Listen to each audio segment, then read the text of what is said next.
Le monde du sport est souvent éclaboussé par des scandales et le football français ne déroge pas à la règle. Entre coups de boule, matchs truqués et prostitution, le football français a connu pas mal d'affaires qui ont fait la une des médias. Aujourd'hui, retour sur les 10 plus gros scandales qui ont marqué le football français. Le coup de boule de Zidane.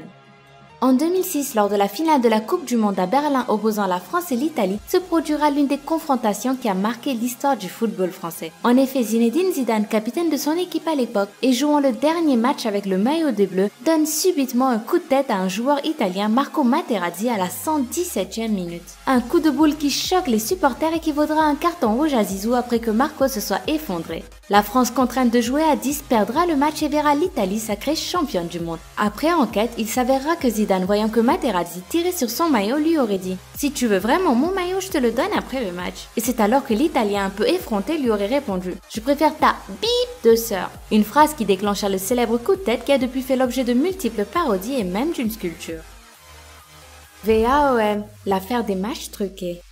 Quelques jours avant la finale de la Coupe d'Europe des clubs champions, l'OM doit se déplacer à Valenciennes. Une rencontre a priori très facile pour les hommes de Bernard Tapie et pourtant. Le problème, c'est justement que la finale de la Coupe d'Europe approche à grands pas et que les dirigeants de l'OM n'ont pas du tout envie que leurs joueurs se blessent juste avant. L'OM, via sa direction, aurait donc proposé une enveloppe pleine d'argent à plusieurs joueurs de Valenciennes pour lever le pied un petit peu lors de cette rencontre. L'OM finira par remporter le match contre Valenciennes avec un but d'écart et même ensuite la première Coupe d'Europe de l'histoire du foot français. Mais la joie du club ne va pas durer longtemps. Rapidement, l'affaire éclate au grand jour. Un procureur de la République, Éric de Montgolfier, se penche sur l'affaire et Bernard Tapie est mis en examen pour corruption. Les conséquences seront terribles. L'OM verra son titre de champion de France 1993 lui être retiré et sera même rétrogradé en 2e division. Blanc et l'affaire des quotas.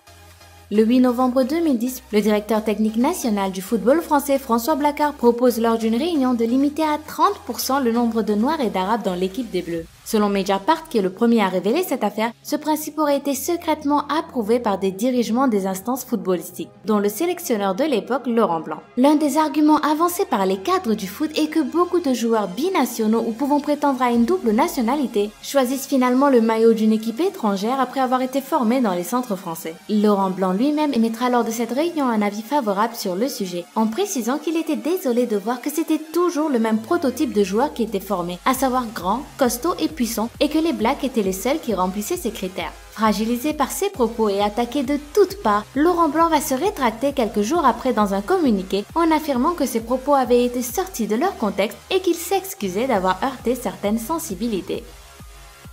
Valbuena-Benzema, l'affaire de la sextape. Début juin 2015, Mathieu Valbuena reçoit plusieurs appels téléphoniques suspects. Ses interlocuteurs tentent de le faire chanter, lui réclamant plus de 100 000 € contre la non-diffusion d'une vidéo qui le montre en plein débat avec sa compagne. Ni une ni deux, Valbuena dépose plainte et une enquête policière est ouverte. Karim Benzema, également joueur en équipe de France, est rapidement accusé de complicité dans cette affaire. Il est mis en garde à vue et suspecté pour association de malfaiteurs. On reproche à Karim Benzema d'avoir eu une conversation avec un ami en lien avec les maîtres chanteurs et d'avoir essayé de mettre en contact Mathieu Valbuena avec l'un des malfaiteurs. Suite à cette affaire de sextape, Benzema sera placé sous contrôle judiciaire et se verra même écarté de l'Euro 2016. Les faux passeports de Saint-Étienne.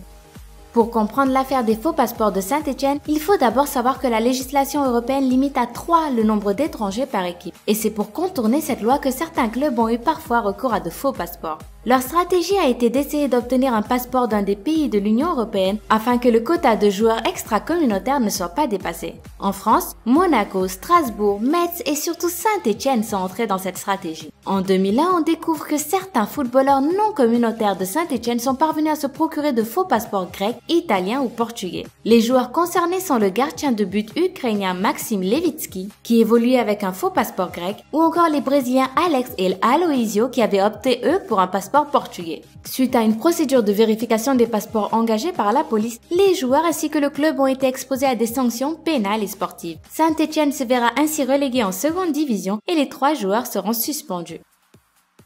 La double billetterie du PSG. Ça fait tellement longtemps qu'il n'y a plus beaucoup de gens qui s'en souviennent et pourtant, en 1978, tout le monde ne parle que de ça. La double billetterie du PSG est un système de fraude qui permettait d'offrir un complément de revenus pour les joueurs et qui n'était pas enregistré dans les comptes du club. Cette pratique était facilitée par le fait qu'à l'époque, il n'y avait pas beaucoup de monde qui allait au stade pour voir les matchs du PSG. Le même siège pouvait être vendu 2 ou 3 fois sans que personne ne se doute de rien. Les supporters s'asseyaient simplement à côté, s'imaginant un souci d'impression du billet. Mais la vérité finit toujours par se savoir et lorsque la fraude a été découverte, Daniel Hechter, le président du PSG à l'époque, a été sanctionné et radié des instances du football à vie. Enfin, à vie, mais pas trop longtemps non plus parce que seulement 2 ans plus tard, le Conseil d'État a annulé cette décision. La banderole anti-ch'ti. En 2008, lors de la finale de la Coupe de la Ligue qui oppose le PSG au RC Lens, une banderole de très mauvais goût est déployée par les supporters parisiens. On peut y lire « Pédophiles, chômeurs, consanguins, bienvenue chez les ch'tis ». Cette banderole a choqué tous les Lensois et les plus hautes instances du football français ont décidé de sanctionner cette blague pas drôle du tout avec une terrible amende de 600 €. Oui, tout ça pour ça. Zaya et le scandale des Bleus. L'affaire Zaya porte le nom d'une prostituée mineure à l'époque qui a eu des relations sexuelles tarifées avec 3 joueurs de l'équipe de France, ce qui est totalement bien sûr réprimé par la loi. Les joueurs concernés étaient Sidney Govou, Franck Ribéry et Karim Benzema, mais seuls les 2 derniers ont eu des rapports avec la jeune femme avant sa majorité. Mis en examen, Franck Ribéry et Karim Benzema seront finalement relaxés en 2014 puisque Zaya confirmera que les 2 joueurs n'étaient pas au courant qu'elle était mineure au moment des faits. La grève des joueurs français lors de la Coupe du monde de football de 2010. Lors de la Coupe du monde de football en Afrique du Sud en 2010, l'équipe de France avait fait beaucoup parler d'elle. Sauf que ce n'était pas pour son jeu, mais plutôt à cause de la grève entamée par les joueurs français lors d'un entraînement à 2 jours d'un match crucial contre le pays organisateur. Pour comprendre, il faut revenir sur l'altercation entre l'entraîneur Raymond Domenech et Nicolas Anelka lors d'un match contre le Mexique. Le joueur avait très mal parlé à l'entraîneur avec des mots que je n'ose même pas vous répéter ici et s'était vu suspendre pour 18 matchs en retour. En soutien à leurs coéquipiers, les Bleus ont entamé une grève en refusant de s'entraîner et en s'enfermant dans leur bus. En conséquence, la France perdra le match suivant et sera classée dernière de son groupe. Considérés comme les meneurs de la grève, Patrice Evra, Franck Ribéry et Jérémy Toulalan ont été respectivement condamnés à 5, 3 et 1 match de suspension. Michel Platini est le scandale de la FIFA. Président du football européen depuis 2007, ça fait très longtemps que Michel Platini rêve d'être à la tête de la FIFA. Alors qu'il a toutes ses chances de devenir enfin très bientôt président de la FIFA, figurez-vous qu'un énorme scandale de corruption éclate et Michel Platini se retrouve mêlé à des affaires d'abus de pouvoir et de conflits d'intérêts avec Sepp Blatter qui dirige la Fédération internationale depuis des années. En bref, Michel Platini est accusé d'avoir reçu 1 800 000 € en 2011 de la part de Sepp Blatter, un paiement jugé totalement déloyal. À l'issue de la procédure, le président du football européen écopera de 8 ans de suspension de toute activité liée au football et sera condamné à verser une amende de 74 000 €. Lequel de ces scandales vous a le plus marqué? Dites-le moi dans les commentaires. N'oubliez pas de laisser un pouce bleu juste en dessous si cette vidéo vous a plu et à demain pour une nouvelle vidéo. Bye bye!